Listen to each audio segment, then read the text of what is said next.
Over the course of the next two movies, we're going to be talking about numbers.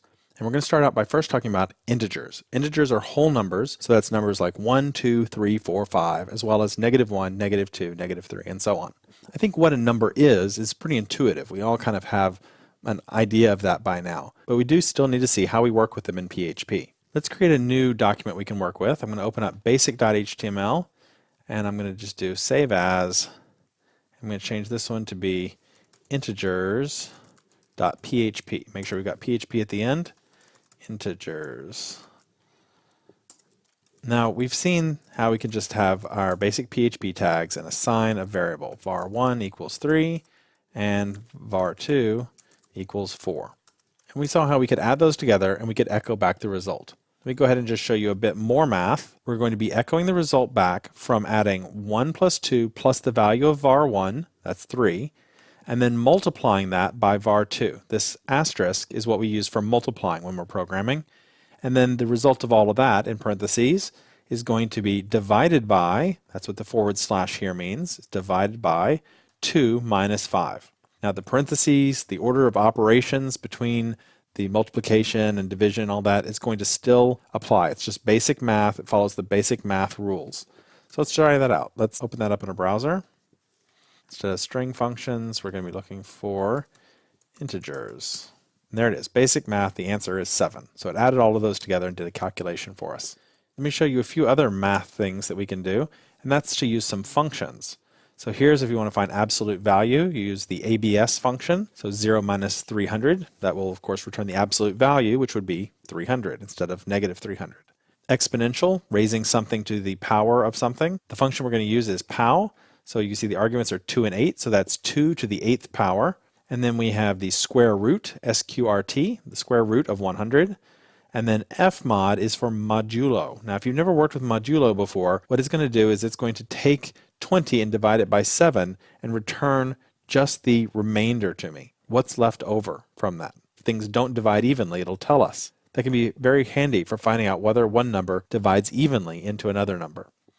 And then rand, of course, will return a random number to us, and rand with a minimum and maximum value will return a random number within that range. Let's try all of those out. Save it, switch back, and here you go. Now you can see the random number it gave me was a really large number, whereas the random min-max it gave me was between 1 and 10. If we reload that page, you'll see that it gives me different values for each of those this time around. And you can see also what I was talking about with modulo. We were dividing 20 by 7.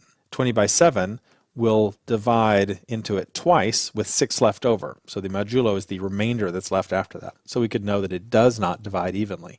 In addition to these functions, I want to also show you how to increment and decrement the numbers a little bit. Let's do a new row here. And first I want to show you how to do plus equals.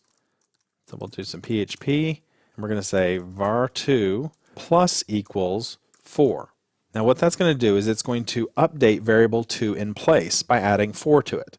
It's the same way we were doing that concatenation and assignment at the same time when we were working with strings. And it's the exact same thing as if we had actually typed out var2 equals var2 plus 4. It just saves us some typing to write it this way. Let's echo that value back just so we can see what it is. var2, we'll put a BR tag at the end. Now not only is there the plus version of this, but there's a minus version, a multiplication version, and a division version. So we can do all of those as well. And just so they aren't all exactly the same, I'm going to change this 4 to a 3. So that'll multiply it by 3 and then divide it by 4. Let's try those out real quick. Save the document, switch back, we'll reload the page, and you can see that it took the last value, so it starts out with the value of 4, it adds 4 to it to get 8, subtracts 4 to get 4, multiplies by 3 to get 12, and then divides by 4 to get 3. Now, incrementing and decrementing by 1 is super common, especially when we start working with loops. Let me just show you how that works. So we're going to call this increment. And if we want to increment plus equals 1, we could just do it like that. There's nothing wrong with that, and it might actually be very clear what we're doing. But it's so common that we can just do it as var2 plus plus. That just means add 1 to it, increment it. And this actually comes from the world of C.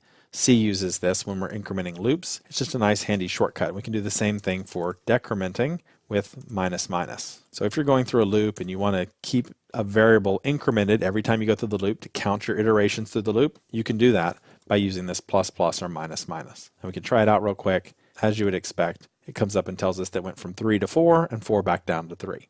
The last thing that I want to show you about integers before we move on to floating point numbers is I just want to make sure that it's clear to you that there is a difference between the number 1 and the string 1, right? Those are not the same thing. This is just a character. It might as well be X or Y or Z. It's just a character on the screen. It's not a number that's ready to be added. Now, in truth, PHP will do its best job to add it together.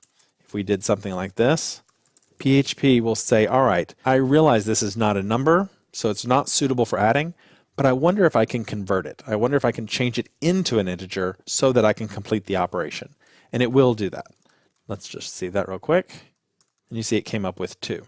But if I had said this is 1 plus 2 houses, you see it comes up with 3. The word houses just disappears because it converts it, and the best way it can convert it to an integer is to pick the number that it sees out of it and throw the rest of it away. And that's the only way that it knows how to. In general, you should not rely on PHP to convert strings into integers for you. You should be working with one or the other, and you should intentionally switch from one to the other if you really need to. And we'll talk about how to do that later on. But it's considered sloppy programming to combine types like this without explicitly converting them to the right type.